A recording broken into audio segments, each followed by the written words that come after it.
மூசா நபியை தோற்கடிப்பதற்காக யாரை ஃபிரௌன் அழைத்து வந்தானோ அவர்களே ஈமான் கொண்டுட்டாங்க. கடுமையான கோபம். நான் உங்களுக்கு அனுமதி தருவதற்கு முன்பாகவே அவரை நீங்கள் நம்பிக்கை கொண்டு விட்டீர்களா? நான் கூலி கொடுத்து கூட்டி வந்த வேலையாட்கள் நீங்கள். ஏன் கூலிக்காக வந்த நீங்க நான் அனுமதி தரதுக்கு முன்னாடியே இந்த மூசாவை நம்பிக்கை கொண்டுட்டீங்களா?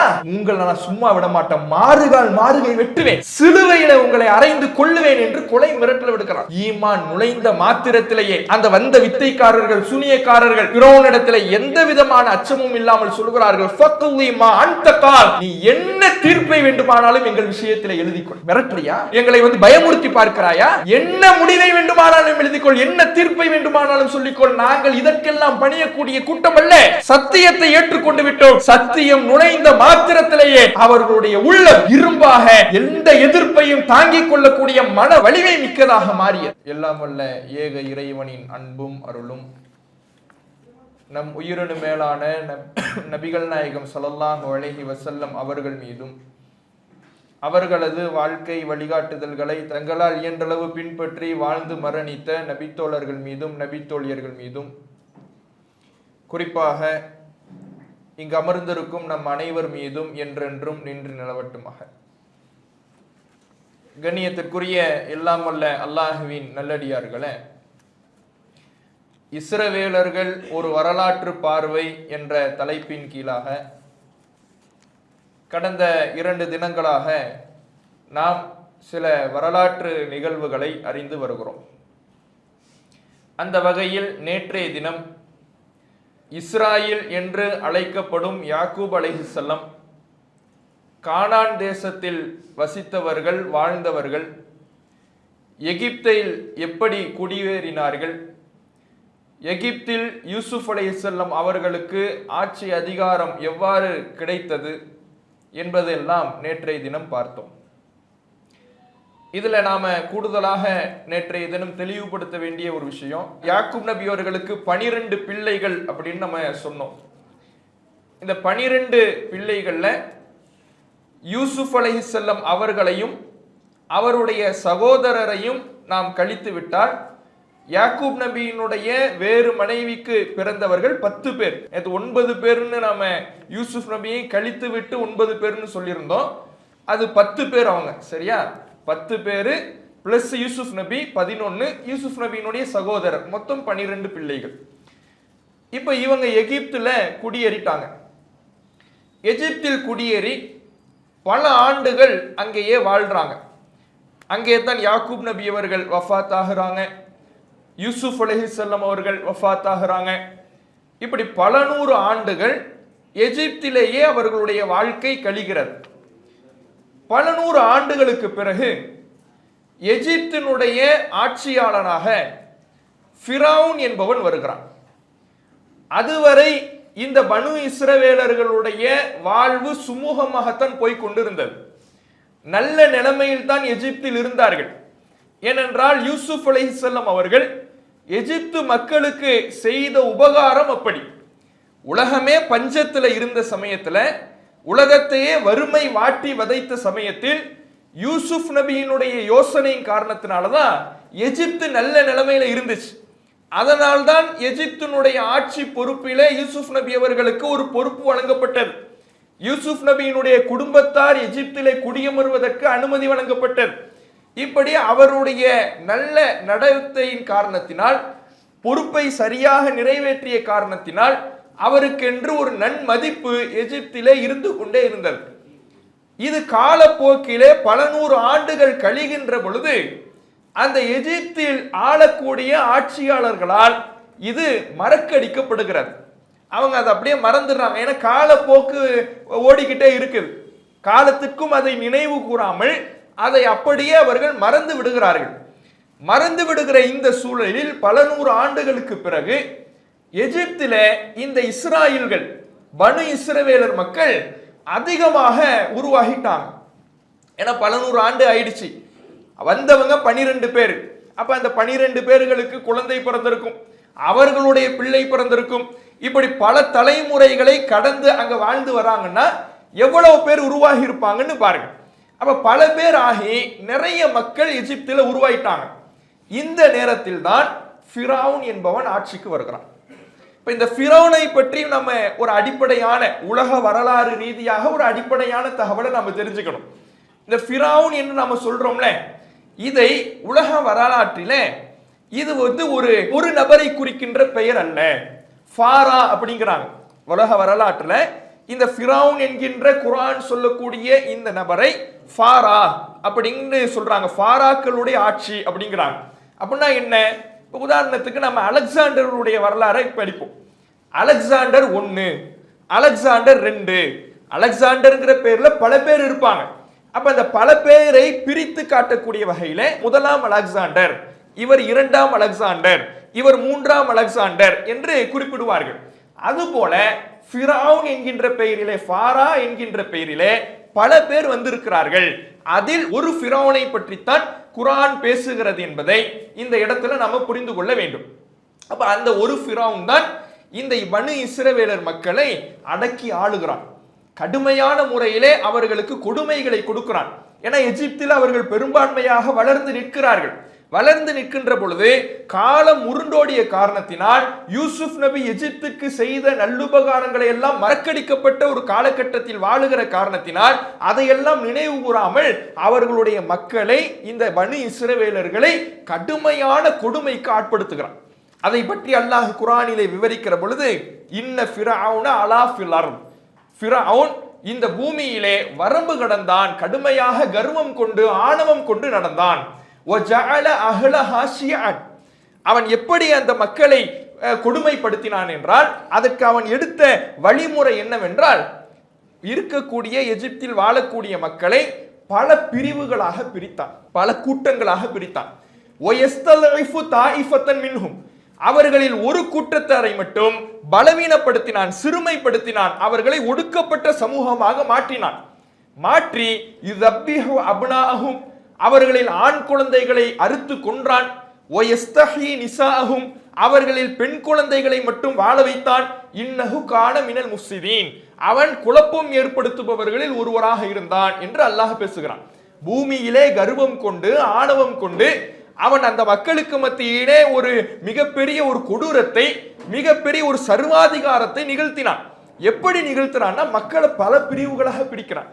நாம ஆங்கிலேயன் ஆட்சி பண்ணான்ல, இந்தியாவை ஆங்கிலேயன் ஆட்சி செய்கின்ற பொழுது இந்த மக்களுடைய கிளர்ச்சி எழுச்சி தனக்கு எதிராக திரும்பிவிடக் கூடாது என்பதற்காக ஆங்கிலேயன் எடுத்த ஒரு வழிமுறை என்னவென்றால் டிவைட் அண்ட் ரூல், பிரித்தாலும் சூழ்ச்சி.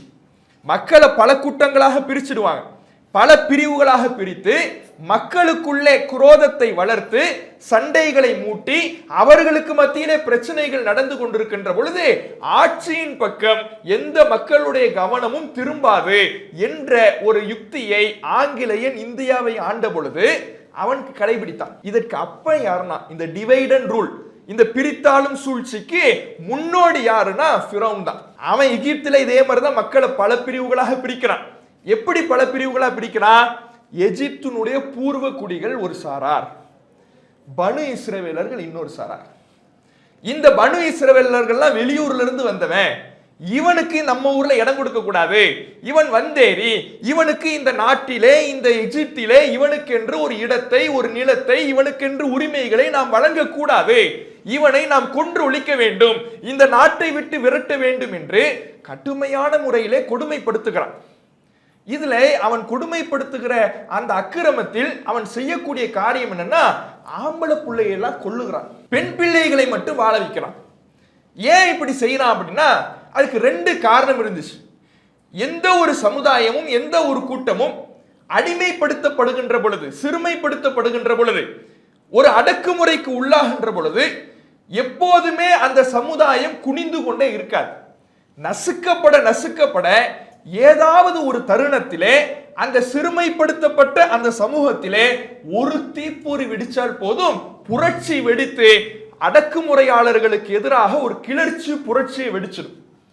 இது மாதிரி தனக்கு எதிராக எந்த புரட்சியும் வெடித்துவிடக் கூடாது, தன்னுடைய ஆட்சிக்கு பாதிப்பு வந்துடக்கூடாது, இந்த ஃபிரௌன் என்கின்ற நான் இந்த ஆட்சி கட்டிலிருந்து இறக்கப்பட்டு விடக் கூடாது என்பதற்காக ஆண் பிள்ளைகளை எல்லாம் கொல்றான். ஏன்? புரட்சின்னு வரதா இருந்தா ஆம்பளை பிள்ளைகிட்ட இருந்தா வரும். வரவெல்லாம் வளர்ந்து இவனெல்லாம் பெரியவனாகி விட்டார்கள், இவர்கள் எல்லாம் வயது முதிர்ந்து விட்டார்கள், இனிமேல் வரக்கூடிய தலைமுறை என்னை ஆட்சி கட்டிலிருந்து கீழே இறக்குவதற்கு யோசிக்க கூடாது. அதனால் இந்த மண்ணிலே பனி இஸ்ரவேலர்கள் சமுதாயத்திலே ஒரு ஆண் குழந்தை பிறந்தால் அந்த ஆண் குழந்தையை கொல்லுங்கள், அந்த ஆம்பளை பிள்ளையை உயிரோடு விடாதீங்க, கொன்று ஒழித்து விடுங்கள் என்று கட்டளை இடுகிறான். ஆம்பளை பிள்ளையெல்லாம் கொல்லப்படுகிறது, பெண் பிள்ளைகள் மட்டும் வாழ வைக்கப்படுகிறது. இதுல என்ன சூழ்ச்சி தெரியுமா? பொம்பளை பிள்ளைங்களை மட்டும் வாழ வைக்கிறான்னு வைங்களேன், அதற்கு பிறகு அந்த குழந்தைகள், அந்த பெண் பிள்ளைகள் வளர்ந்து வரும் பொழுது பனு இஸ்ரவேலர் சமுதாயம் தலைக்குமா? அதுக்கப்புறம் உருவாகுமா? புதிய தலைமுறைகள் உருவாகுவாங்களா? இருக்கிறவங்க செத்து மடிகிறதோடு சரி, பெண் பிள்ளைகள் வேறு ஒருவரை திருமணம் செய்து அவர்களின் மூலமாக குழந்தை பெற்றால் யார திருமணம் செஞ்சாங்களோ அவங்களுடைய சமுதாயமாகத்தான் பிள்ளைகள் உருவாகுமே தவிர பனு இஸ்ரவேலர் சமுதாயத்துல புதிய தலைமுறை உருவாகாது. அப்ப பனு இஸ்ரவேலர் சமுதாயத்தையே குழி தோண்டி புதைக்க வேண்டும் என்கின்ற எண்ணத்தில் அவன் ஆண் குழந்தைகளை எல்லாம் கொன்று பெண் குழந்தைகளை மட்டும் விடுகிறான். இவ்வளவு பெரிய அக்கிரமத்தை, சர்வாதிகாரத்தை, அநியாயத்தை அந்த மக்களுக்கு மத்தியிலே கட்டவிழ்த்து விடுகின்ற பொழுது அல்லாஹ் ஒரு திட்டத்தை திட்டுகிறான். அல்லாஹ் அதை பற்றி குர்ஆனிலே சொல்கிறான், "வநுரீது அன் நமுன்ன அலல்லதீன இஸ்துத்இஃபு ஃபில் அர்த்." இந்த பகுதியிலே, இந்த பூமியிலே பலவீனப்படுத்தப்பட்ட மக்களுக்கு அருள் புரிய வேண்டும் என்று நாம் நாடினோம். வனஜஅலஹும் ஐம்மத்தன் வனஜஅலஹுல் வாரிசீன். இந்த நாட்டுக்கு அவர்களையே ஆட்சியாளர்களாக கொண்டு வர வேண்டும் என்றும் அவர்களையே உரிமையாளர்களாக கொண்டு வர வேண்டும் என்றும் நாம் முடிவு செய்தோம். இந்த ஃபிரௌன் யாரு புரட்சியாளர்களாக உருவாகிவிடக் கூடாது என்று எந்த மக்களை, எந்த பனி இஸ்ரவேலர்களை அழிக்கிறானோ, ஒடுக்குகிறானோ, பலவீனப்படுத்துகிறானோ, சிறுமைப்படுத்துகிறானோ அந்த பனி இஸ்ரவேலர்களையே இந்த நாட்டுக்கு உரிமையாளர்களாக மாற்ற நாம் முடிவு செய்து விட்டோம். அவர்களையே இந்த நாட்டின் ஆட்சியாளர்களாக மாற்ற நாம் முடிவு செய்து விட்டோம். யார் வாழ்வதற்கு இந்த நாட்டில் இடமில்லை என்று அவன் சொல்லிக் கொண்டிருக்கிறானோ ஃபிரௌன், அப்படியே நிலைமையை தலைகீழாக புரட்ட நாம் முடிவெடுத்து விட்டோம் என்று அல்லாஹ் ஒரு முடிவை எடுக்கிறான். இந்த முடிவை இறைவன் எடுத்தவுடனே அந்த நேரத்தில் ஒரு பெண்மணி ஒரு குழந்தையை பெற்றெடுக்கிறார்கள். அந்த பெண்மணி பெற்றெடுத்த குழந்தை தான் மூசா நபி அவர்கள். அந்த பெண்மணிக்கு அல்லாஹ் அறிவிக்கிறான், ஆம்பளை பிள்ளைங்களை எல்லாம் கொன்றுகிட்டு இருக்கிறான் ஃபிரௌன். உங்க பிள்ளைய கொன்றுடுவான்னு நீங்க பயந்தீங்கன்னா ஒரு பேழையை ரெடி பண்ணுங்க, ஒரு பெட்டியை ரெடி பண்ணுங்க, அந்த பெட்டியில உங்க பிள்ளைய வைங்க, அந்த பெட்டியை பிள்ளையோடு கடலில் போட்டு விடுங்கள், நான் பார்த்து கொள்கிறேன். அல்லாஹ் மூசா நபியினுடைய தாயாருக்கு அறிவிக்கின்றான். மூசா நபியினுடைய தாயாரும் இறைவனுடைய அந்த அறிவிப்பின்படி அல்லாஹின் மீது வைத்திருக்கின்ற ஆழமான நம்பிக்கையின் காரணத்தினால், இறைவனின் மீது கொண்ட உறுதியான நம்பிக்கையின் வெளிப்பாட்டால் குழந்தையை ஒரு பெட்டியில வைத்து கடலில் விடுகிறார். யோசிச்சு பாருங்க, பெற்ற மனம் எப்படி பதபதைக்கும். பிள்ளையை பெற்று அந்த குழந்தையை ஒரு பெட்டியில் வைத்து அதை கடலில் போடுவது என்றால் சாதாரணமான காரியமா? யாக்கூப் நபி தான் மரணிக்கும் பொழுது தன்னுடைய பிள்ளைகளுக்கு உபதேசம் செஞ்சுட்டு போனாரே, என்ன நீங்கள் அல்லாஹ்வை வணங்கணும், அல்லாஹுக்கு கட்டுப்பட்டவர்களாக முஸ்லிம்களாகவே தவிர நீங்கள் மரணிக்க கூடாது என்று அந்த அசரில் வந்த காரணத்தினால் இறைவனை பற்றிய நம்பிக்கை, அல்லாஹை பற்றிய நம்பிக்கை அவர்களுக்கு இருந்தது, அல்லாஹை பற்றிய ஈமான் அவர்களுக்கு இருந்தது. அந்த ஈமானின் வெளிப்பாட்டால், அல்லாஹின் மீது கொண்ட நம்பிக்கையின் வெளிப்பாட்டால், இறைவன் கொடுத்த உறுதிப்பாட்டின் வெளிப்பாட்டால் அவங்க என்ன பண்றாங்கன்னா, தான் பெத்த குழந்தையை ஒரு பெட்டியில வைத்து அனுப்புறாங்க. இருந்தாலும் பெத்த மனம் கொஞ்சம் பதபதக்கும்ல. என்ன பண்றாங்கன்னா, மூசா நபியினுடைய சகோதரி, அதாவது அவங்களுடைய மூத்த குழந்தை, ஒரு பெண் குழந்தை, அவங்கள்ட்ட சொல்றாங்க, நீ அந்த பெட்டி மேல ஒரு கண்ணு வச்சு போய் பார்த்துக்கிட்டே இரு. இந்த பெட்டி பெட்டுக்கு போகுது, இவங்களும் கரையோரமா அப்படியே போய்கிட்டே இருக்கிறாங்க. கூடயே இந்த சகோதரி என்ன பண்றாங்கன்னா கண்காணிச்சுக்கிட்டு போய்கிட்டே இருக்கிறாங்க. யார் எடுக்கிறாங்கன்னு பார்க்கிறாங்க. ஃபிரௌனுடைய மனைவி எடுக்கிறார். எடுத்து ஃபிரௌனிடத்திலே சொல்லுகிறார், இவரை நாம் பிள்ளையாக ஆக்கிக் கொள்ளலாம், இவரை நீங்க கொண்டுடாதீங்க, இவரை நாம பிள்ளையா வளர்க்கலாம் என்று ஃபிரௌனுடைய மனைவியை எடுத்துக்கொண்டு சொல்லுவதை இந்த சகோதரி பார்க்கிறார். பார்த்த உடனே இந்த செய்தியை தன்னுடைய தாயார்ட்டையும் சொல்றாங்க. எப்படி அல்லாஹ் ஏற்பாட்டை பண்றான் பாருங்க. யார் அழிக்க வேண்டும், எந்த பனி இஸ்ரவேலரை குழி தோண்டி புதைக்க வேண்டும் என்று கங்கணம் கட்டி கொண்டிருக்கிறானோ ஃபிரௌன், அவனுடைய வீட்டிலேயே மூசா நபியை அல்லாஹ் கொண்டு போய் சேர்க்கிறான். சேர்த்த உடனே இப்ப குழந்தையில, பச்சை பிள்ளையில பால் ஊற்றணும். பால் ஊற்றுறதுக்கு பல பேரையும் தேடிக்கிட்டு இருக்கிறாங்க. பல பேரையும் பால் கொடுக்கிறதுக்கு முயற்சி பண்றாங்க. யாருடைய பாலையும் அந்த குழந்தை குடிக்கல. அல்லாஹ் அப்படியான ஒரு ஏற்பாட்டை பண்றான். அந்த பிள்ளையினுடைய தாயார்ட்டை, அதாவது மூசா நபியினுடைய தாயாரையே மீண்டும் பிள்ளையிடம் கொண்டு வந்து சேர்க்க வேண்டும் என்பதற்காக அல்லாஹ் எப்படியான ஏற்பாட்டை பண்றான்னா, யாரு வந்து பால் கொடுத்தாலும் புள்ள பாலை குடிக்கவே மாட்டேங்குது. அப்ப திரும்ப அந்த மூசா நபியினுடைய சகோதரி, இவங்க மூத்த பிள்ளை இருக்கிறாங்கல்ல, அவங்க வராங்க. இந்த ஃபிரௌனுடைய மனைவி அவங்கெல்லாம் இந்த பால் குடிக்க மாட்டேங்குதேன்னு புள்ள பேசிக்கிட்டு இருக்கிற நேரத்துல அவங்க வந்து சொல்றாங்க, நான் ஒரு பெண்ணை சொல்றேன். யாரோ தெரியாத மாதிரி இவங்க வந்து பேசுறாங்க. நான் ஒரு பெண்ணை சொல்றேன், அவங்கள வந்து என்ன பேசி பாருங்களேன் அப்படின்னு சொன்ன உடனே அவங்களும் போய் பேசுறாங்க. மூசா நபியினுடைய தாயார் வராங்க, தாம் பிள்ளைய தானே தூக்கி பால் கொடுக்கிறார்கள். அல்லாஹ் ஏற்கனவே சொல்லியிருந்தான் மூசா நபியினுடைய தாயாருக்கு, நீங்க பெட்டியில வச்சு கடல்ல போடுங்க, உங்கள்கிட்டயே கொண்டு வந்து சேர்ப்போம் என்று அல்லாஹ் சொன்னான். அதே போல வந்து சேர்த்து விட்டான். சேர்ப்பதற்காகத்தான் அல்லாஹ் ரப்புல் ஆலமீன் யார் பால் கொடுத்தாலும் அந்த பிள்ளை பால் குடிக்காதவாறு ஒரு நிலைமை ஏற்படுத்தி, மூசா நபியினுடைய தாயார் வந்து பால் கொடுத்தால் தான் பால் குடிக்க வேண்டும் என்கின்ற மாதிரியான ஒரு சூழலை ஏற்படுத்தி கொண்டு வந்து சேர்த்து விட்டான். அப்ப புள்ள திரும்ப மூசா நபியினுடைய தாயாருடைய பார்வையிலேயே வளர்கிறது.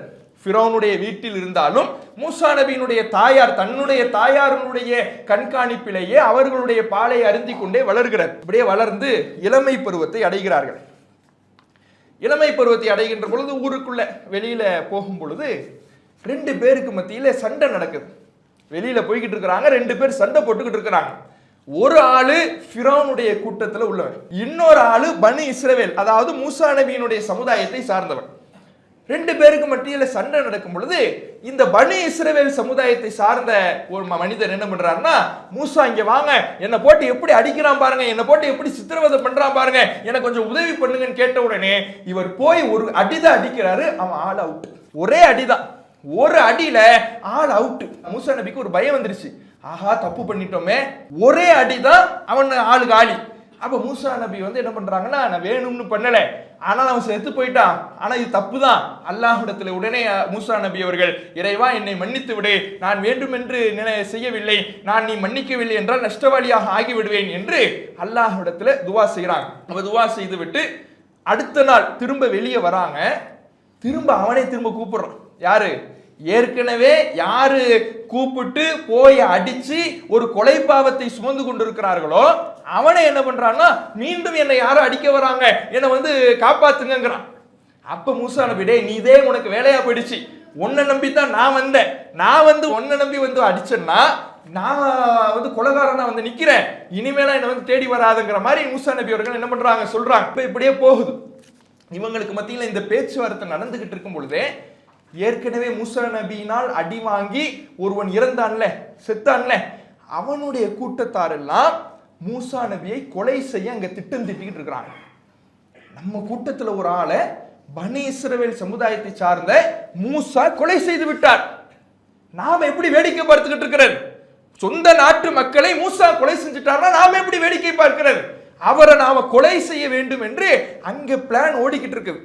இந்த பிளானை தெரிஞ்ச இன்னொருவர் மூசா நபியிடத்தில் வந்து சொல்றார், இன்னல் மலை ஏத்தமிருன பிக்கல் யக்துலுக், உன்னை கொல்ல வேண்டும் என்று மூசாவே அங்கே திட்டம் திட்டி கொண்டிருக்கிறார்கள், ஃபஹ்ருஜி, இந்த ஊரை விட்டு வெளியே போய்விடு என்று அவர் சொன்ன உடனே மூசா நபி அவர்கள் எகிப்திலிருந்து மதியன் என்ற நகரத்தை நோக்கி போறாங்க. அங்கே போனால் அங்கே ஒரு தண்ணீர் இறைக்கக்கூடிய இடத்தை பார்க்கிறார்.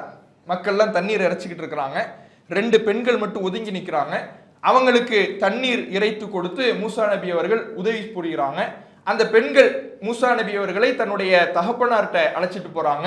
அந்த தகப்பனார் தன்னுடைய பெண் மக்களை விசாரிக்கிறார். மூசா நபி, ஏன் இங்க வந்தீங்க, யாரு நீங்க, எங்கிருந்து வரீங்க? இல்ல நான் எகிப்தில இருந்து வந்தேன், இது மாதிரி ஆயிடுச்சு, என்னை கொல்றதுக்கு அங்க இருந்து துரத்திக்கிட்டு வந்தா பயத்துல நான் இங்க ஓடி வந்துட்டேன் அப்படின்னு சொல்லி மூசா நபிங்க சொல்றாங்க. சரி ஒன்றும் பிரச்சனை இல்லை, கவலைப்படாதீங்க, இந்த ஊர்ல உங்களுக்கு நாங்க அடைக்கலம் தரோம், எங்களோட நீங்க இருங்க, எங்க குடும்பத்தோட இருங்க, என்னுடைய பெண் பிள்ளைகளில் ஒரு பெண் பிள்ளையை உங்களுக்கு நான் திருமணம் செய்து வைக்கிறேன், ஆனால் மகராக நீங்கள் என்னிடத்திலே வேலை பார்க்க வேண்டும் என்று சொல்றாரு. அதே மாதிரி வேலை பார்க்கிறாரு.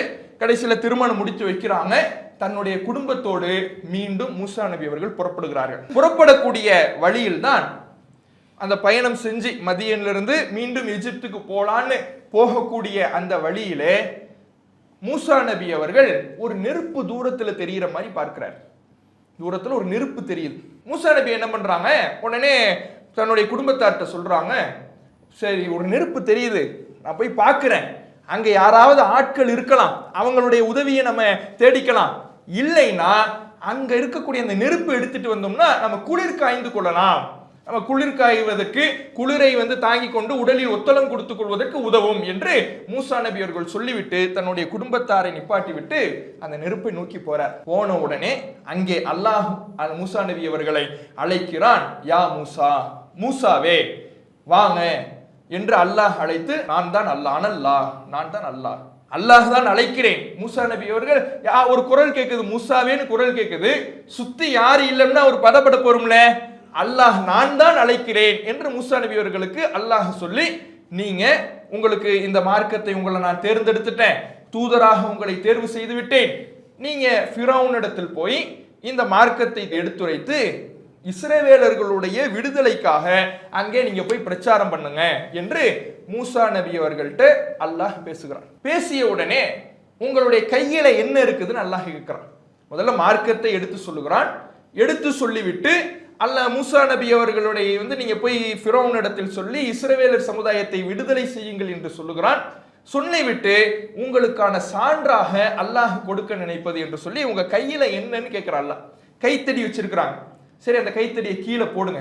கீழே போடுறாங்க, பாம்பா மாறிடுது. பாம்பா மாறின உடனே மூசா நபிக்கு பயம், பயந்து ஓடுறாங்க. ஏன் கையில இருந்த கைத்தடி பாம்பா மாறினா, கையில இருந்த கைத்தடி திடீர்னு பாம்பாக மாறி சீறிக்கிட்டு இருக்கிறதுனா பயம் வரும்ல, பயந்துட்டு ஓடிடுறாங்க. திரும்ப மூசா நபி அவர்களை அல்லாஹ் அழைத்து அதை திரும்ப கையில எடுங்க, அதை கையால எடுங்க. எடுக்கிறாங்க, திரும்ப கைத்தடியா மாறிடுது. உங்க கைகளை உங்களுடைய விலாபுரத்திலே விட்டு எடுங்கள் அப்படிங்கிறான் அல்லாஹ். அதே மாதிரி விட்டு எடுக்கிறாங்க, கையெல்லாம் ஜொலிக்குது. இதுதான் உங்களுக்கு நான் கொடுக்கின்ற சான்று, உங்களுக்கு நான் கொடுத்திருக்கிற அற்புதம். இதோடு நீங்கள் ஃபிரௌனிடத்தில் சென்று ஏகத்துவத்தை போதித்து இஸ்ரவேலர் சமுதாயத்தினுடைய விடுதலைக்காக அவனிடத்தில் போய் நீங்கள் பிரச்சாரம் செய்யுங்கள் என்று அல்லாஹ் ரப்பல் ஆலமீன் மூசா நபி அவர்களை அங்கே அனுப்புறான். அப்ப மூசா நபி அவர்கள் அல்லாஹ்ட்ட சில கோரிக்கைகளை வைக்கிறாங்க. எனக்கு தெளிவா பேச தெரியாது, எனக்கு தெளிவாக நிதானமாக என்னால் பேசுவதற்கு எனக்கு ஆற்றல் இல்லை. என்னுடைய சகோதரர் இருக்கிறார் ஹாரூன், அவர் நல்ல தெளிவாக பேசக்கூடியவர், அவரை வேண்டுமானால் என்னோடு இறைவா தூதராக அனுப்ப, எனக்கு உதவியாக அனுப்பேன் என்று மூசா நபி அவர்கள் அல்லாஹ் இடத்துல ஒரு கோரிக்கையை வைக்கிறார். சரின்னு சொல்லி அல்லாஹ் அந்த கோரிக்கையை ஏற்றுக்கொள்கிறான். அந்த கோரிக்கையை வைக்கும் பொழுதே மூசா நபி இன்னொன்னுக்கும் பயப்படுறாங்க. என்ன பயப்படுறாங்கன்னா, எனக்கு தெளிவாக பேச தெரியாது ஒண்ணு, இன்னொன்னு எனக்கு ஏற்கனவே அங்க ஒரு கொலைப்பள்ளி இருக்குது, நான் ஒருத்தர அடிச்சேன், அவன் செத்துட்டான். இப்ப அந்த கொலைப்பள்ளி இருக்கும் பொழுது நான் இதை சொன்னால் நிச்சயமாக பொய்ப்பிப்பார்கள், என்னுடைய செய்தியை ஏற்றுக்கொள்ள மாட்டார்கள். அதனால என்னுடைய சகோதரர் ஹாரூனையும் என்னோடு இறைவா அனுப்பு என்று அல்லாஹ் ரப்பல் ஆலமீன்ட்ட மூசா நபி அவர்கள் கோரிக்கை வைக்கிறாங்க. அல்லாஹ் மூசா நபியினுடைய கோரிக்கையை ஏற்றுக்கொள்கிறான். ஹாரூனையும் மூசா நபி அவர்களுக்கு உதவியாக அல்லாஹ் அனுப்புகிறான். இந்த நேரத்துல மூசா நபி அவர்கள் என்ன பண்றாங்கன்னா, மூசா நபி அவர்களுக்கு அல்லாஹ் ஒரு பயம் வருது. மூசா நபிக்கு நான் பொய்ப்பிப்பாங்க, நான் கொலை செஞ்சிருக்கிறேன், நான் போய் சொன்னா ஏத்துக்க மாட்டாங்க, என்னால தெளிவா பேச முடியாது. இந்த பயத்தை போக்க வேண்டும் என்பதற்காக அல்லாஹ் மூசா நபி கிட்ட சொல்றான், லக்கது மனன்னா அலைக்க மர்ரத்து நுஹ்ரா, உங்களுக்கு நாம் இன்னொரு முறை அருள் புரிந்து இருக்கிறோம். நீங்க இப்ப ஒரு கோரிக்கை கேட்டீங்கல்ல, ஹாரூனை இறைவா குடு என்று கேட்டீங்கல்ல, உதவியாளராக எனக்கு அனுப்பி வைன்னு கேட்டீங்கல்ல, இதை உங்களுக்கு உதவியாக அருளாக நாங்கள் இந்த பிரார்த்தனை ஏற்றுக்கொண்டு உமக்கு வழங்கி இருக்கிறோம் என்று அல்லாஹ் ரப்பல் ஆலமீன் அவருக்கு சொல்லிவிட்டு, இந்த உதவி ரெண்டாவது தடவை நான் செய்யற உதவி. முதல் தடவை உங்களுக்கு ஒரு உதவி செஞ்சா அது என்ன தெரியுமா, உங்கள் தாய், நீங்க ஃபிரௌனால் கொல்லப்பட்டுடுவீங்கன்னு பயந்து இருந்த சமயத்துல, குழந்தையாக பெற்றெடுத்த உடனே ஆண் குழந்தையை ஃபிரௌன் கொன்று விடுவான் என்று பயந்து கொண்டிருந்த சமயத்திலே உங்களுடைய தாய்க்கு நாம் அறிவிச்சோம், இந்த குழந்தையை ஒரு பெட்டியிலே வைத்து கடலிலே போடுங்கள் என்று அறிவித்தோம். அறிவித்த உடனே உங்கள் தாயும் அதே மாதிரி செஞ்சாங்க, உங்களை ஃபிரௌனுடைய குடும்பத்தார் எடுத்தாங்க, அங்கே தான் நீங்கள் வளர்ந்தீர்கள், அங்கே பல ஆண்டுகள் இருந்தீர்கள் என்று ஃபிரௌன் மூசா நபியினுடைய வாழ்க்கை பயணத்தை அல்லாஹ் சொல்லி காட்டுறான். அப்படியெல்லாம் உங்களை காப்பாற்றணும்ல, சின்ன வயசுலேயே கொலை செஞ்சிருப்பான் ஃபிரௌன், சின்ன வயசுலேயே ஆண் பிள்ளைகளை கொன்று போட்டதை போல உங்களை கொன்று போட்டு இருப்பான். ஆனால் உங்களை அதே ஃபிரௌனுடைய வீட்டிலேயே வளருகின்ற அளவுக்கு உங்களை பாதுகாத்தோம்ல, அப்படியான ஒரு உதவி செஞ்சிருக்கும் பொழுது இப்ப இரண்டாவது உதவியை உங்களுக்கு செஞ்சிருக்கிறோம். நீங்கள் பொய்ப்பிக்கப்படுவீர்கள் என்று பயப்படுவீர்கள். நான் இருக்க உங்களோட, ஏதோ உங்களுடைய தைரியத்திற்காக ஹாரூனையும் உங்களுக்கு உதவியாளராக அனுப்புகிறேன். உங்களுடைய நாவில் இருக்கக்கூடிய முடிச்சுகளை அவிழ்க்கிறேன். உங்களுக்கு அற்புதங்களாக சான்றுகளாக சில விஷயங்களை தந்திருக்கிறேன் என்று மூசா நபி அவர்களுக்கு ஆறுதல் படுத்துகிறான். பயப்படக்கூடிய மூசா நபிக்கு ஒரு ஆறுதலை கொடுக்கிறான். அல்லாஹ் நம்மளை காப்பாத்தி இருக்கிறான். இன்னுமே இல்லாத பச்சை பிள்ளையா இருந்த சமயத்திலே அல்லாஹ் நம்மளை காப்பாத்தி இருக்கிறானா? அது எப்படிப்பட்ட பாதுகாப்பு! எந்த ஃபிரௌன் பிள்ளைங்களை எல்லாம் கொன்னுகிட்டு இருக்கிறானோ அதே ஃபிரௌனுடைய வீட்டிலேயே நம்மளை அல்லாஹ் வாழ வச்சிருக்கிறானே, அதே ஃபிரௌனுடைய வளர்ப்பிலேயே நம்மளை வளர வச்சிருக்கிறானே.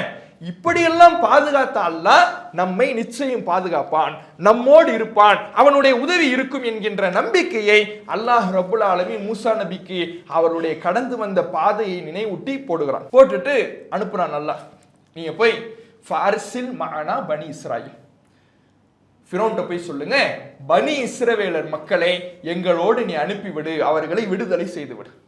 அவர்களை நீ அடிமைப்படுத்திக்கிட்டு இருக்கிற, கொடுமைப்படுத்தி கொண்டிருக்கிறாய், அவர்களை என்னோடு நீ அனுப்பிவிடு என்று ஃபிரௌன் இடத்தில் போய் சொல்லுங்கள்னு அல்லாஹ் அனுப்பி வைக்கிறான்.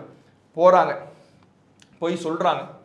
சொன்ன உடனே ஃபிரௌன் கேட்கிறான், அலம் நுரப்பிக ஃபீனா வலிதன் வலபிஸ்த ஃபீனா மின் உமரிக சினீன், நீங்கள் குழந்தையாக இருந்த சமயத்துல நான் உங்களை வளர்க்கலையா? ஃபிரௌன் கேட்கிறான். குழந்தையா என்கிட்ட வந்தீங்களே, உங்களை யார் வளர்த்தது? நான் தானே வளர்த்தேன். இங்கே தானே பல ஆண்டுகள் இருந்தீர்கள். ஓ ஃபால்த்த ஃபால்த்த கல்லத்தி ஃபால்த்த வான்த மினல் காஃபிரின், நீங்கள் நன்றி கெட்டவரா இருக்கிறீங்க. எப்படி என் வீட்டில் வளர்ந்துட்டு நான் போட்ட சாப்பாட்டை சாப்பிட்டு விட்டு நான் என்னுடைய வளர்ப்பில என்னுடைய அரவணைப்பில் இருந்து விட்டு இப்ப எனக்கு எதிராக வந்து இஸ்ரவேலர் மக்களை எல்லாம் என்னோட அனுப்பிவிடு, நீ கொடுமைப்படுத்திக்கிட்டு இருக்கிற, நீ அநியாயப்படுத்திக்கிட்டு இருக்கிற, நீ எனக்கு எதிராக வந்து பேசுறீங்க. உங்களை நான் தானே வளர்த்தேன், என்கிட்ட தானே நீங்க இருந்தீங்க. நீங்க செஞ்ச காரியத்தை எல்லாம் மறந்துட்டீங்களா? எதை ஞாபகப்படுத்துறான்? அந்த கொலையை ஞாபகப்படுத்துறான். நீங்க செஞ்ச காரியத்தை எல்லாம் மறந்துட்டீங்களா? என்னென்ன செஞ்சீங்க ஞாபகம் இருக்குதா? இப்படியும் ஃபிரௌன் பேசுறான். அப்போது மூசா நபி அவர்கள் எதற்கும் தயங்காமல் பேசுறாங்க. ஃபஅல்துஹா இதன் வஅன மினல் லாலின், நான் செஞ்சேன், ஒத்துக்கிறேன், தப்பு செஞ்சேன், கொலை செஞ்சேன். எப்ப செஞ்சேன்? நான் வழி தவறிய நிலையில் இருக்கும் பொழுது செய்தேன், எதையும் அறியாத நிலையில் இருக்கின்ற பொழுது செய்தேன், விவரம் தெரியாத பருவத்தில் செய்தேன். இப்போது எனக்கு விவரத்தை ஞானத்தை அல்லாஹ் வழங்கி விட்டான். இப்போ என்னங்கிறத பேசு. எனக்கு செஞ்ச நீ உதவியை சொல்லிக்கிட்டு இருக்கிற, தில்க நிஅமத்துன் தமுன்னுஹ அலைய, இதெல்லாம் நீ எனக்கு செஞ்ச உதவிப்பா. என்ன வளர்த்தினா அதுக்கும் பனி இஸ்ரவேலர் மக்களை அடிமையா வச்சுக்கிறதுக்கு என்ன சம்பந்தம்? எனக்கு நீ உதவி செஞ்சுட்டு பனி இஸ்ரவேல் மக்களை அடிமையா வச்சுக்கிறது நியாயமாயிடுமா? ஏன் ஒருத்தனுக்கு சோறு போட்ட, ஏன் ஒருத்தனை கொல்லாம விட்ட, ஏன் ஒருத்தனை விட்டதுனால ஒட்டுமொத்த பனி இஸ்ரவேல் மக்களை நீ கொண்டுகிட்டு இருக்கிய, கொலை செஞ்சுக்கிட்டு இருக்கிய, அவர்களுக்கு எதிராக அநியாயத்தை கட்டவிழ்த்துக்கிட்டு இருக்கிய, அது சரியாயிடுமா? ரெண்டு ஈக்குவலா? என்ன பேசுற என்று ஃபிரௌன் இடத்தில் மிக தைரியமாக பயந்து கொண்டிருந்த மூசா நபி எப்படி தைரியமாக அடிக்கிறாங்கன்னு பாருங்க. போகும்பொழுது பயமா இருந்தாங்க. எப்படி பேசுறதுன்னு தெரியலையே, நான் போய் பேசுனா அவன் என்ன பொய்ப்பிப்பானே, பொய்யன்னு சொல்லிடுவானே, நான் செஞ்ச கொலையெல்லாம் ஞாபகப்படுத்துவானே, எப்படி நான் போய் பேசுவேன், எனக்கு தெளிவாக பேச்சு வராத, இப்படி பயந்து கொண்டிருந்த மூசா நபி அல்லாஹ் தைரியத்தை கொடுத்தவுடன், நான் உன்னோட இருக்கிற போப்பா, சின்ன பிள்ளையில இருந்து நான் உன்னோட இருக்கிறேன்ல, கடல்ல உன்னை உன் தாயார தூக்கி போட சொல்லி உன்னை ஃபிரௌனுடைய வீட்டிலே வளர வச்சேன்ல, அப்படியெல்லாம் பாதுகாத்தனா உன்னோடு இருக்கும் பொழுது பயப்படாத போன்னு சொன்ன உடனே போட்டு அடிக்கிறாங்க. அவன் பெரிய சர்வாதிகாரியாக சக்கரவர்த்தியாக இருந்தாலும் எந்த ஒரு தயக்கமும் இல்லாமல் ஃபிரௌன் இடத்திலே மூசா நபி அவர்கள் சத்தியத்தை போதிக்கிறார்கள், அல்லாஹ்வை பற்றி எடுத்துரைக்கிறார்கள். அவனுக்கு எந்த விதமான தயக்கமும் காட்டாமல் ஃபிரௌன் இடத்திலே மூசா நபி அவர்கள் பேசுகிறார்கள். அப்ப இப்படிலாம் பேசும் பொழுது அவன் கேட்கிறான், ஃபமா ரப்புல் ஆலமீன், சரிப்பா அகிலத்தாரின் இறைவன் அகிலத்தாரின் இறைவன்கிறிய, அப்படின்னா யாரு உன் இறைவன்? யாரு? தூதருங்கிற, இறை தூதருங்கிற, நீ அல்லாஹ்விடத்தில் இருந்து இருக்கிற தூதருங்கிற, அந்த இறைவன் யாரு? ஃபிரௌன் கேட்கிறான். அப்ப மூசா நபி அவர்கள் அல்லாஹை பற்றி அப்படி எடுத்துரைக்கிறான். வானங்களை படைத்தவன், பூமியை படைத்தவன், எல்லாவற்றையும் அவன் அறிந்தவன் என்று இறைவனுடைய பண்புகளை எல்லாம் எடுத்து சொல்றாங்க. சொல்லிவிட்டு இதை நம்பலைனா, அல்லாஹ்வை நம்பலைனா மறுமை நாள்ல மிகப்பெரிய வேதனை இருக்கிறது என்பதை எடுத்துரைக்கும் பொழுது அவன் ஒரு பாயிண்ட பிடிச்ச மாதிரி பேசுறான். ஃபிரௌன் என்ன பேசுறான் தெரியுமா? ஃபமா பாலு குரூனில் ஊலா, அப்படின்னா முந்தைய தலைமுறைகள்ல நிலைமை என்னப்பா? நீ இப்ப வந்து சொல்ற அல்லாஹ்வை நம்பு, அல்லாஹ் மட்டும் வணங்கு, அல்லாஹுக்கு தான் அடிபணியணும், ஒன்ன நீ கடவுள்னு சொல்லிக்கிட்டு இருக்கிற, நீ எனக்கு எதிராக வந்து பேசுற. ஏன்னா ஃபிரௌன் அப்படித்தானே சொன்னான், அன ரப்புக்கும் அலான்னு சொன்னான், நான் தான் மிகப்பெரிய கடவுள் என்றான். பனி இஸ்ரவேலர் மக்கள் தன்னையே வணங்க வேண்டும் என்று அடிமைப்படுத்தினான். இப்படியெல்லாம் அவன் சொல்லிக் கொண்டிருந்த வேளையில மூசா நபி அவர்கள் அல்லாஹை பற்றி எடுத்துரைக்கிறார்கள், அல்லாஹை பற்றி போதிக்கிறார்கள், இறைவனைத்தான் வணங்க வேண்டும் என்று சொல்லுகிறார்கள், அல்லாஹை வணங்கவில்லை என்றால் மறுமையிலே தண்டனை கிடைக்கும் என்று சொல்லுகிறார்கள். இதை சொன்ன உடனே ஃபிரௌன் கேட்கிறான், சரிப்பா நாங்க வணங்கிடுறோம், முந்தையவங்க இப்ப மௌத்தானாங்களே, அல்லாஹை பற்றியே தெரியாம மௌத்தா இருப்பாங்கல்ல, அவங்க நிலைமையெல்லாம் என்ன? ஏன் இந்த கேள்வியை கேட்கிறான்னா, இந்த கேள்விக்கு எப்படி பதில் சொன்னாலும் மூசா நபி மாட்டிக்குவாங்க. மூசா நபியை லாக் பண்றதுக்காகவே இந்த கேள்வியை கேட்கிறான். ஒரு பேச்சுக்கு அவங்க எல்லாம் நரகத்துக்கு போயிடுவாங்கன்னு சொன்னாங்கன்னு வைங்களேன், மூசா நபி என்ன ஆகும்? சுத்தி இருந்த மக்கள்லாம், ஏன்னா எங்க அம்மா அப்பாவையும் நீ நரகவாதின்னு சொல்றியா, அழிவாங்கன்னு சொல்றியா, எல்லா மக்களுடைய கோபமும் மூசா நபிக்கு எதிராக திரும்பிடும். சொர்க்கத்துக்கு போவாங்கன்னு சொல்ல முடியுமா? ஃபிரௌனுக்கு அடிமையாக இருந்த, ஃபிரௌனை வழிபட்டு கொண்டிருந்த மக்களை சொர்க்கத்துக்கு போவாங்கன்னு சொல்ல முடியுமா? அதுவும் சொல்ல முடியாது. அதனால லாக் பண்றதுக்காக இவன் விவரமாக ஒரு கேள்வி கேட்கிறான். நீ என்னப்பா அல்லாஹ் வணங்கணும்னு சொல்ற, சரி அல்லாஹ் வணங்குறோம், நாங்க வணங்கிடுவோம்ப்பா, இப்பதான் நீ வந்து சொல்ற, இப்பதான் நீ வந்து அறிமுகப்படுத்துற, முந்தைய தலைமுறை என்ன செய்யும், என்ன பாவத்தை செஞ்சுச்சு, அவங்க நிலைமை என்ன? கேட்ட உடனே மூசா நபி அவர்கள் இதை சுதாரித்துக் கொண்டு மிக தெளிவாக பாருங்க, பயந்து கொண்டிருந்தவர்கள், போய் பேசுறதுக்கு தயங்கிக்கிட்டு இருந்தவங்க, அல்லாஹ் கொடுத்த தைரியத்தின் விளைவாக எந்த தயக்கமும் இல்லாமல் மூசா நபி அவர்கள் சொல்றாங்க, இல்முஹா இந்த ரப்பி, அது பற்றி ஞானம் என் இறைவன்ட்ட இருக்கு, அவன் பார்த்துக்குவான், சொர்க்க நரகத்தை கொடுக்கறதா ஏன் வேலை, அது அல்லாஹுடைய கையில் இருக்கிற முடிவு, நீ அதை பத்தி தெரிஞ்சுக்கிட்டு என்ன பண்ண போற, நான் இப்ப அல்லாஹை பத்தி தானே சொல்லிக்கிட்டு இருக்கிறேன், அவங்களுடைய முடிவை அல்லாஹ் பார்த்துக் கொள்வான், அதை பற்றி இப்ப பேச்சு கிடையாது, நீ பனி இஸ்ரவேலர் விடுறியா இல்லையா, பனி இஸ்ரவேலரை விடுறியா இல்லையாங்கிறதா இப்ப உனக்கும் எனக்கு நடக்கிற பேச்சு, அவங்க சொர்க்கத்துக்கு போவாங்களா நரகத்துக்கு போவாங்களா இதை பத்தி அவ பேசிக்கிட்டு இருக்கிறோம், அதை விடு என்று சொல்லி அவனை தான் ரூட்டுக்கு திரும்ப இழுத்துட்டு வராங்க மூசா நபி. இழுத்துட்டு வந்து திரும்ப அல்லாஹை பற்றி எடுத்துரைக்கிறாங்க. அப்போ ஃபிரௌன் கேட்கிறான், சரி நீ இறை தூதருங்கிறீங்க அப்படின்னா என்ன சான்று, என்ன ஆதாரம், எல்லாரும் தான் இறை தூதர்னு சொல்லிட்டு போயிடலாம், இறை தூதர் என்பதற்கு என்ன ஆதாரம், எதை கொண்டு வந்திருக்கிறீர்கள் ஃபிரௌன் கேட்கிறான்.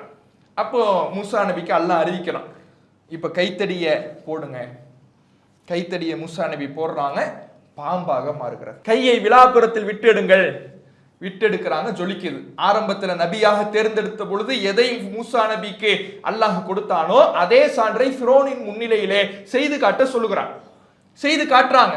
அதை பார்த்தவுடன் அவன் சொல்றான், இதெல்லாம் சூனியம், வித்தை, இதெல்லாம் கண்கட்டி வித்தை, சூனியம், இதை செய்கின்ற சூனியக்காரர்கள் என்னிடம் நிறைய திறமையாளர்கள் இருக்கிறார்கள், போட்டி வேண்டுமானால் வைத்துக் கொள்வோமா, எல்லார் மக்களும் இருக்கிற நேரத்தில் கேட்கிறான், மக்கள்லாம் சூழ்ந்து இருக்கிறாங்க, சூழ்ந்து இருக்கக்கூடிய நேரத்துல இதெல்லாம் கண்கட்டி வித்தை, இந்த கண்கட்டி வித்தை செய்யக்கூடியவர்கள் என்னிடத்திலேயும் இருக்கிறார்கள் என்று அவன் திமிராக பேசுகிறான். இப்ப மூசா நபி என்ன பண்றாங்க, தாராளமாக வச்சுக்கலாம், ஆனால் நான் சொல்றதுதான் நாள், எந்த நாள்ல தெரியுமா வைக்கணும், பண்டிகை நாளில் வைக்க வேண்டும்.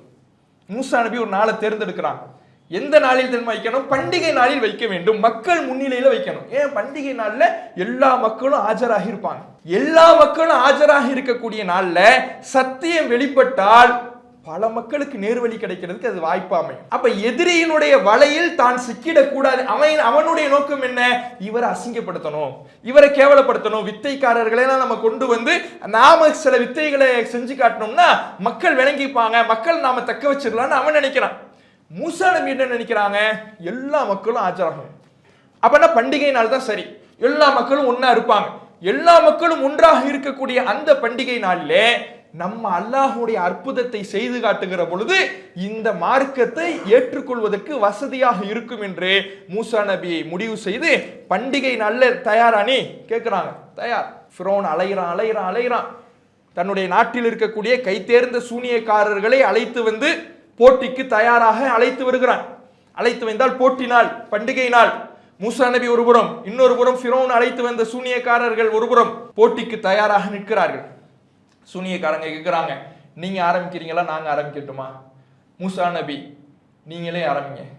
அவங்க தாங்கள் எடுத்து வந்த வித்தைகள், கயிறுகள், கட்டைகள் இதையெல்லாம் என்ன பண்றாங்கன்னா போடுறாங்க. அது பாம்பு மாதிரி நெளியுது, உண்மையான பாம்பா மாறலை, பாம்பு மாதிரி நெளியுது. இன்னைக்கு மேஜிக் ஷோல காட்டுவாங்கல்ல, மேஜிக் ஷோல ஒரு கத்தியை எடுத்து வாய்க்குள்ள விடுற மாதிரி வைப்பா, உண்மையான கத்தியா விடுறான், உண்மையான கத்தி இல்லை, நம்முடைய கண்களை ஏமாற்றுகிறான். தொப்பிலிருந்து முயல் எடுப்பான், இல்லாத முயலையா உருவாக்கி எடுக்கிறான், அவன் ஏற்கனவே மறைச்சு வச்சதை எடுக்கிறான். இது மாதிரி ஒரு கண்கட்டி வித்தையை, ஒரு மேஜிக்கை அங்க நிகழ்த்துகிறார்கள். அவர்கள் போட்ட வித்தைகள், கயிறுகள் பாம்பு போல காட்சி தருகிறது, நெளிகிறதை தவிர உண்மையான பாம்பாக மாறவில்லை. அல்லாஹ்விடமிருந்து கட்டளை மூசா நபி அவர்களுக்கு வருகிறது, ஃபால்கி அசாக், உம்முடைய கைத்தடியை போடுகிறார்கள். மூசா நபி கைத்தடியை போடுகிறார்கள், உண்மையான பாம்பாக மாறி அவர்கள் செய்த வித்தைகளை எல்லாம் அந்த உண்மையான பாம்பு விழுங்கி விடுகிறது. வந்த சூனியக்காரர்களே ஆமன்து பிரப்பி ஹாரூன வ மூசா, மூசா மற்றும் ஹாரூனுடைய இறைவனை நாங்கள் நம்பிக்கை கொண்டு விட்டோம் என்று மூசா நபி எந்த சத்தியம் வெல்ல வேண்டும் என்று நினைத்து பண்டிகை நாளை தேர்ந்தெடுத்தார்களோ அது அந்த சூனியக்காரர்கள் விஷயத்திலேயே பலித்தது. சொந்த சூனியக்காரர்களே சத்தியத்தை ஏத்துக்கிட்டாங்க. இது சூனியத்தாலையெல்லாம் இது வாய்ப்பே இல்லை, இது இவர் சொல்லுகின்ற அல்லாஹ்வுடைய அற்புதம் தான், இவர் சொல்லுகின்ற இறைவன் ஒருவன் தான், அவன் உண்மையான இறைவன் தான், அவனை நாங்களும் நம்பிக்கை கொண்டு விட்டோம் என்று மூசா நபியை தோற்கடிப்பதற்காக யாரை ஃபிரௌன் அழைத்து வந்தானோ அவர்களை ஈமான் கொண்டுட்டாங்க. அப்போ கடுமையான கோபம் யாருக்கு? ஃபிரௌனுக்கு. அவன் என்ன வந்த சூனியக்காரர்களை மிரட்டுகிறான். நான் உங்களுக்கு அனுமதி தருவதற்கு முன்பாகவே அவரை நீங்கள் நம்பிக்கை கொண்டு விட்டீர்களா? நான் கூலி கொடுத்து கூட்டி வந்த வேலையாட்கள் நீங்கள். அவன் தானே கூலி கொடுத்து கூட்டிட்டு வந்தான். ஏன் கூலிக்காக வந்த நீங்க நான் அனுமதி தரதுக்கு முன்னாடியே இந்த மூசாவை நம்பிக்கை கொண்டுட்டீங்களா? ஓஹோ, இப்பதான் விஷயமே எனக்கு புரியுது ஃபிரௌன் சொல்றான். இப்பதான் எனக்கு விஷயமே புரியுது. உங்களுக்கு இந்த சூனியத்தை வித்தையை கத்து கொடுத்த ஆசானே மூசா தான். அப்படியே பிளேட்டை மாத்துறான். நீங்க ஏன் தெரியுமா அவரை நம்பிக்கை கொண்டீங்க? உங்களுக்கு இந்த வித்தையெல்லாம் கத்து கொடுத்த ஆசிரியரே அவர் தான், மூசா தான். அதனாலதான் அவரை நம்பிக்கிட்டீங்க. உங்களை நான் சும்மா விட மாட்டேன், மாறுகால் மாறுகை வெட்டுவேன். உங்களை மாறுகைனா என்ன? ஒரு சைடு கையை, இப்ப லெஃப்ட் சைடு கையை எடுத்தா ரைட் சைடு கால் எடுக்கிறது, ரைட் சைடு கையை எடுத்தா லெஃப்ட் சைடு கால் எடுக்கிறது, பேலன்ஸே இருக்காது. ரெண்டுக்கு இந்த ரைட் சைடே கையும் ரைட் சைடே காலும் இல்லைன்னு வைங்களேன், ஏதாவது கைத்தடியை வச்சு பேலன்ஸ் பண்ணிக்கலாம், ஏதாவது ஒரு வகையில் ஒரு பேலன்ஸ் இருக்கும், ஏதாவது ஒரு சாஞ்சிக்கலாம். ஒன்று இந்த பக்கம் ஒன்று அந்த பக்கம் ஒன்று இல்லைன்னு வைங்களேன், பேலன்ஸே தவறிடும். அப்ப இப்படி நான் மாறுகை வெட்டுவேன், சிலுவையில உங்களை அறைந்து கொள்ளுவேன் என்று கொலை மிரட்டல் விடுக்கிறான். ஈமான் நுழைந்த மாத்திரத்திலேயே அந்த வந்த வித்தைக்காரர்கள், சூனியக்காரர்கள் ஃபிரௌனிடத்துல எந்த விதமான அச்சமும் இல்லாமல் சொல்கிறார்கள், ஃபக்லிமா அன்த கால், நீ என்ன தீர்ப்பை வேண்டுமானாலும் எங்கள் விஷயத்தில் எழுதிக்கொள். மிரட்டுறியா? எங்களை கொலை செய்வன்னு நீ எங்களை பயமுறுத்தி பார்க்கிறாயா? என்ன முடிவை வேண்டுமானாலும் எழுதிக்கொள், என்ன தீர்ப்பை வேண்டுமானாலும் சொல்லிக்கொள். நாங்கள் இதற்கெல்லாம் பணியக்கூடிய கூட்டம் அல்ல. சத்தியத்தை ஏற்றுக்கொண்டு விட்டோம். சத்தியம் நுழைந்த மாத்திரத்திலேயே அவர்களுடைய உள்ளம் இரும்பாக எந்த எதிர்ப்பையும் தாங்கிக் கொள்ளக்கூடிய மன வலிமை மிக்கதாக மாறியது. இது இன்னும் கொஞ்சம் அவனுக்கு கோபத்தை ஏற்படுத்துது. ஃபிரௌனுக்கு கடுமையான கோபம். ஃபிரௌனுக்கு மட்டும் இல்ல, ஃபிரௌனுடைய பிரமுகர்கள் இருக்கிறாங்கல்ல, அவங்களுக்கு இன்னும் எரிச்சலை ஏற்படுத்துது. ஃபிரௌன்ட்டே அவங்க பேச ஆரம்பிக்கிறாங்க. என்ன அததரு மூசாவ கௌமஹுல் யுஃப்ஸிது ஃபில் அர்து வ யதரக வாலிஹதக, என்ன மூசாவையும் அவருடைய கூட்டத்தையும் இப்படியே நீ விட்டுக்கிட்டு இருக்க போறியா? ஃபிரௌன்ட்ட கேட்குறாங்க. எத்தனை நாளைக்கு தான் இப்படியே விட்டுக்கிட்டு இருக்க போறேன்? அவங்க மட்டுக்கும் ஏதோ செஞ்சு காட்டுறாங்க. நம்ம யாரை போட்டிக்காக அழைச்சிட்டு வந்தோமோ அவனை ஏத்துக்கிட்டு போறான். எத்தனை நாளைக்கு மூசாவை விட்டுக்கிட்டு இருக்க போறேன்? அவரை என்னதான் பண்ண போற நீ? அவருக்கு பூமியில குழப்பத்தை செஞ்சுக்கிட்டு இருக்கிறாரு. உன் கடவுளை என் கடவுளை எல்லாத்தையும் திட்டுறாரு.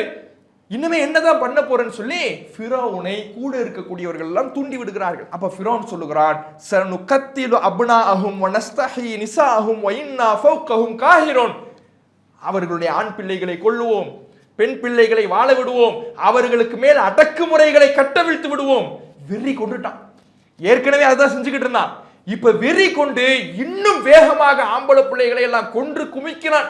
பொம்பளை பிள்ளைகளை மட்டும் விடுறான். அடக்குமுறைக்கு ஆளாக்கி அடிமைப்படுத்தி அந்த மக்களை சித்திரவதைக்கு மேல் சித்திரவதைப்படுத்தி அவர்களுக்கு மேல் காற்று தர்பாரை கட்டவிழ்த்து விடுகிறான். வெறி பிடித்து மிருகமாக மாறி ஃபிரௌன் செயல்பட்டு கொண்டிருக்கிறான். இந்த நேரத்துல அந்த பனி இஸ்ரவேலர் சமுதாயம் மூசா நபிட்ட சொல்றாங்க, ஊதீனா மின் தபுல் அன் தஅதீனா, எங்களிடத்துல நீங்க வருவதற்கு முன்னாடியும் இதே நிலைமையில தான் இருந்தோம். ஓ மின் பாதி மாஜித்தனா, நீங்க வந்த பிறகும் இதே நிலைமை தான் இருக்குது. நீங்க தூதராக நியமிக்கப்படுவதற்கு முன்பும் ஃபிரௌன் இதே வேதனையை தான் எங்களுக்கு செஞ்சுக்கிட்டு இருந்தான். இதே மாதிரி தான் ஆம்பளை பிள்ளைங்களை கொண்டு குவித்துக்கிட்டு இருந்தான், பொம்பளை பிள்ளைங்களை மட்டும் வாழ வைத்துக் கொண்டு இருந்தான். நீங்க வந்தீங்க, எங்களுடைய விடுதலைக்காக பேசுனீங்க, சரி நிலைமை மாறப்போகுது, நாங்க சந்தோஷத்துல இருந்தா எதுவுமே மாறலையே. மீண்டும் அவன் பெரிய தலைக்கேறி எங்களை கொண்டு தானே இருக்கிறான், மீண்டும் அதே துன்பங்கள் எங்களுக்கு நடந்துகிட்டு தானே இருக்கு. அவங்க சொல்றாங்க, மூசா நபி அவர்கள் அல்லாஹ்விடத்திலே உதவி தேடுங்கள். அல்லாஹ் ரப்புல் ஆலமீன் அஸா ரப்புக்கும் ஐ யுஹ்லிக அதுவக்கும், உங்களுடைய எதிரியை அல்லாஹ் அழிக்க கூடும்.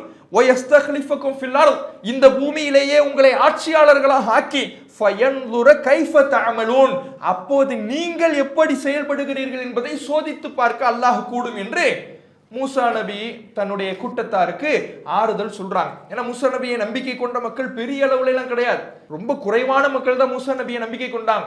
அப்ப அவர்களுக்கு ஆறுதல் சொல்லி அல்லாஹ்விடத்துல துஆவும் செய்யறாங்க. அல்லாஹ் அந்த துஆவை ஏற்றுக்கொண்டு பல ஆண்டுகள் அந்த எகிப்துல அந்த ஃபிரௌனுடைய ஆட்சிக்குள்ள பஞ்சத்தை அல்லாஹ் கொடுக்கிறான். வலக்கத் அஹதுனா ஆல ஃபிரௌன பிஸ்ஸினீன் வ நக்ஸின் மின ஸமராத், பல ஆண்டுகள் பஞ்சத்தை கொடுத்து, உணவு பஞ்சத்தை கொடுத்து அல்லாஹ் ரப்புல் ஆலமீன் அவர்களை என்ன பண்றான், சோதிக்கிறான். இப்படி சோதிக்கின்ற பொழுது இன்னும் சில சோதனைகளையும் ஃபிரௌனுக்கு எதிராக அல்லாஹ் அனுப்புறான். என்னென்ன சோதனை?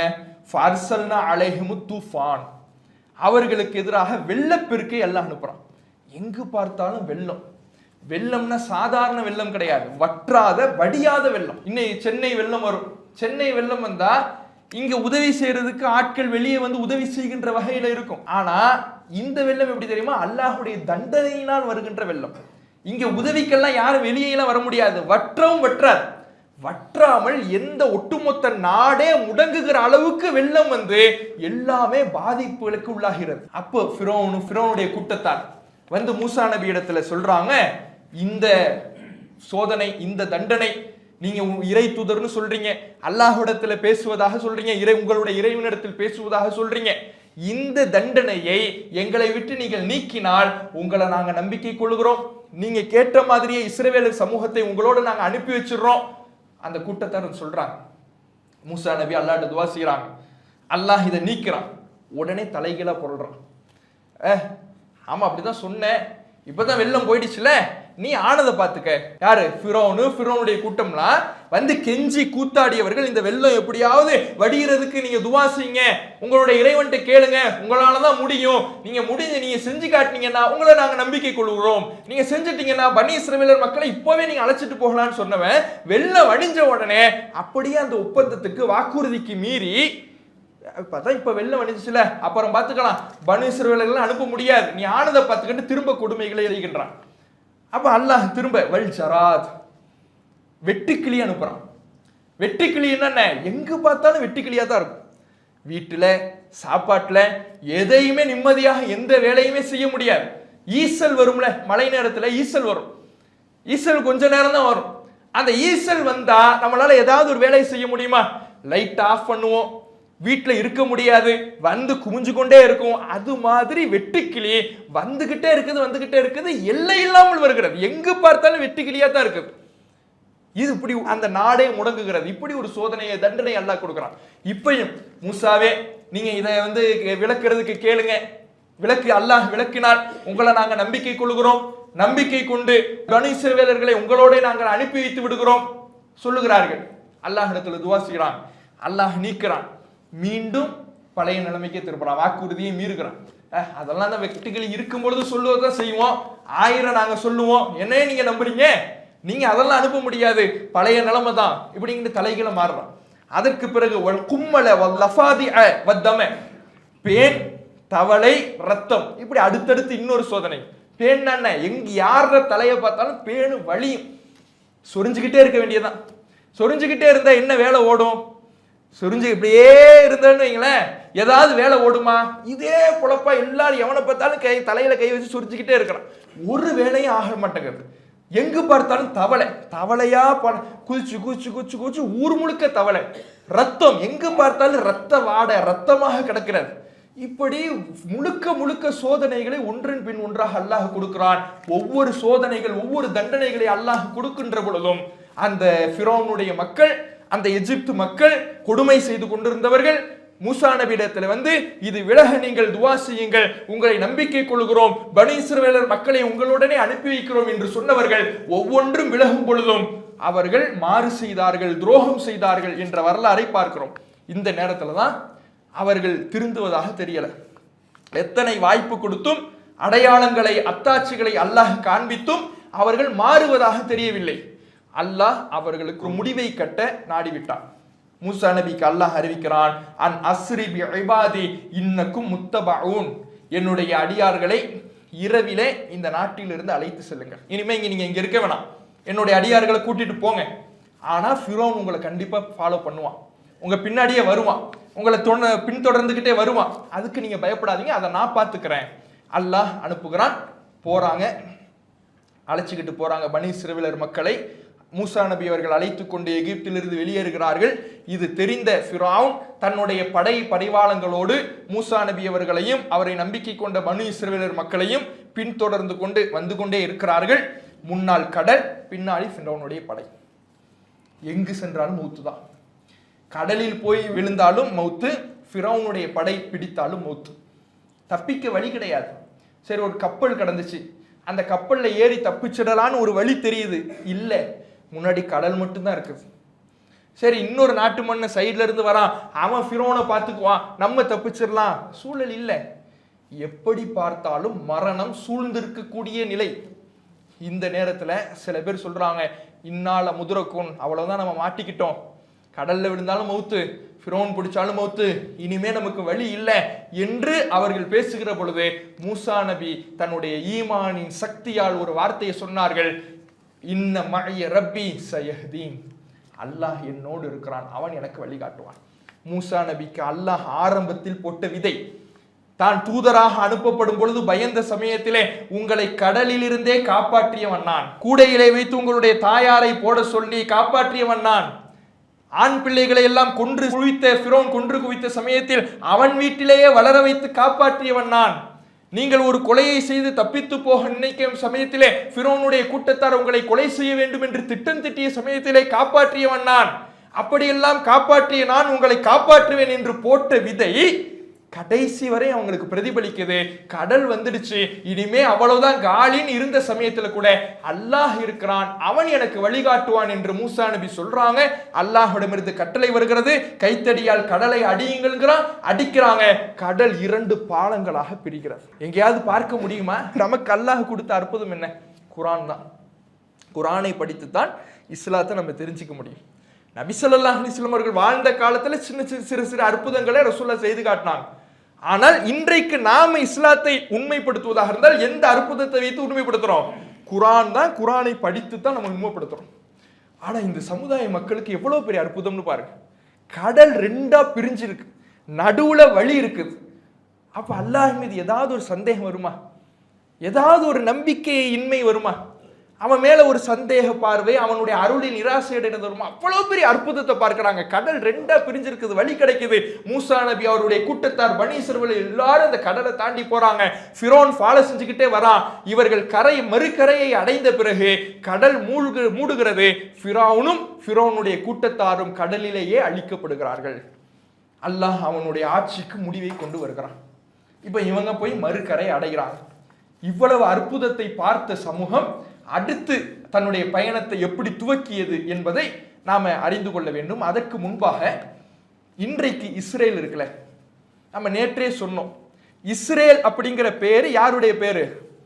யாக்கூப் நபியினுடைய பேரு. அந்த பேரை தான் இன்னைக்கு நாட்டுக்கு சூட்டி இருக்கிறாங்கன்னு பார்க்கிறோம்.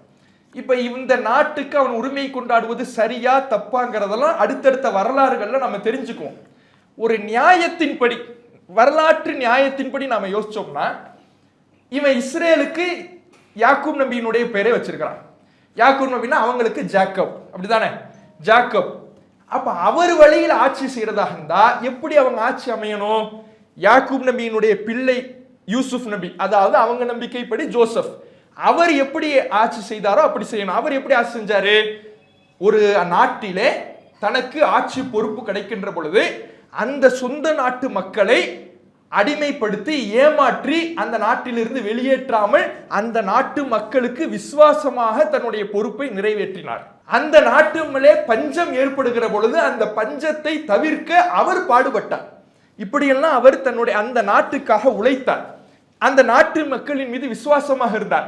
அந்த நாட்டுக்கு பக்கபலமாக இருந்தார். இதுதான் யாக்கூப் நபியினுடைய மகன் யூசுப் என்ற ஜோசப்னுடைய ஆட்சி ஸ்டைலு தான்.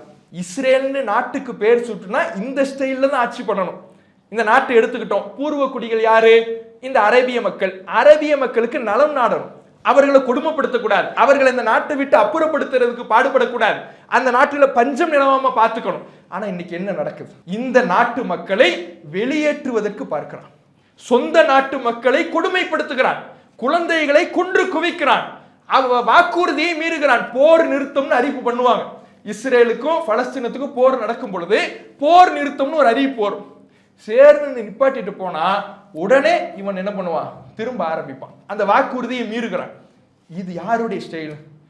யாருடைய பெயரை இந்த நாட்டுக்கு வச்சிருக்கிறாங்களோ அந்த யாக்கூபுடைய வழிவந்த யூசுஃபனுடைய ஸ்டைலா, அல்லது இந்த யூதர்களை அடிமைப்படுத்தி வைத்திருந்த ஃபிரௌனுடைய ஸ்டைலா? ஃபிரௌனுடைய ஸ்டைல்ல இன்னைக்கு இஸ்ரேல்னு பேரை வச்சுட்டு ஃபிரௌனுடைய ஸ்டைல் ஆட்சி பண்ணிக்கிட்டு இருக்கிறான். குழந்தைகளை ஃபிரௌன் கொன்று குவித்ததை போல இவன் கொன்று குவித்துக் கொண்டிருக்கிறான். அந்த நாட்டு மக்களை வெளியேற்றுவதற்கு அனைத்து விதமான திட்டங்களையும் தீட்டிக் கொண்டிருக்கிறான். பிரித்தாளும் சூழ்ச்சியை செய்து கொண்டிருக்கிறான். வாக்குறுதியை மீறி கொண்டிருக்கிறான். போர் நிறுத்தம் என்று எப்போதெல்லாம் வருகிறதோ அப்போதெல்லாம் வாக்குறுதியை மீறி இவன் போரை திரும்ப தொடங்குறான். இவன் தொடங்கினான்ல ஃபிரௌன், எப்பெல்லாம் அல்லாஹ்வுடைய வேதனை வருதோ மூசாட்ட போய் நிக்கிறது, துவா செய்யுங்க, இந்த வேதனையெல்லாம் நீக்க பிரார்த்தனை செய்யுங்க, உங்களை விட்டுறோங்கிறது. அந்த வேதனையெல்லாம் நின்ற உடனே திரும்ப தன்னுடைய வேலையை ஆரம்பிக்கிறது. அந்த வேலையைத்தான் இன்றைக்கு நவீன கால ஃபிரௌனாக இருக்கிற நெதன்யாஹு என்பவன் தன்னுடைய இஸ்ரேலிலே செய்து கொண்டிருக்கிறான். அப்ப இவர்கள் இந்த பெயரளவிலே வைத்து பார்த்தால் கூட இவர்களுடைய செயல் முரண்பாடாக இருக்கிறது என்பதை நாம தெரிந்து கொள்ள வேண்டும். இந்த பனி இஸ்ரவேலர்கள் அல்லாஹ்வுடைய மிகப்பெரிய அற்புதத்தை கண்கூடாக பார்த்துவிட்டு மறுகரையை அடைந்த பிறகு அவர்களுடைய பயணம் எப்படி துவங்கியது, இன்றைக்கு இஸ்ரேல் என்ற நாடை இவர்கள் சொந்தம் கொண்டாடுகிறார்களே, இது அவர்களுக்கு சொந்தமானது என்பதில் வரலாற்று ஏதேனும் சான்றுகள் இருக்கிறதா என்ற தகவல்களை எல்லாம் இன்ஷா அல்லாஹ் வரக்கூடிய நாட்களில் அறிந்து கொள்வோம். அஸ்ஸலாமு அலைக்கும் வரஹ்மத்துல்லாஹி வபரகாத்துஹு. அல்லாஹு அக்பர், அல்லாஹு அக்பர்.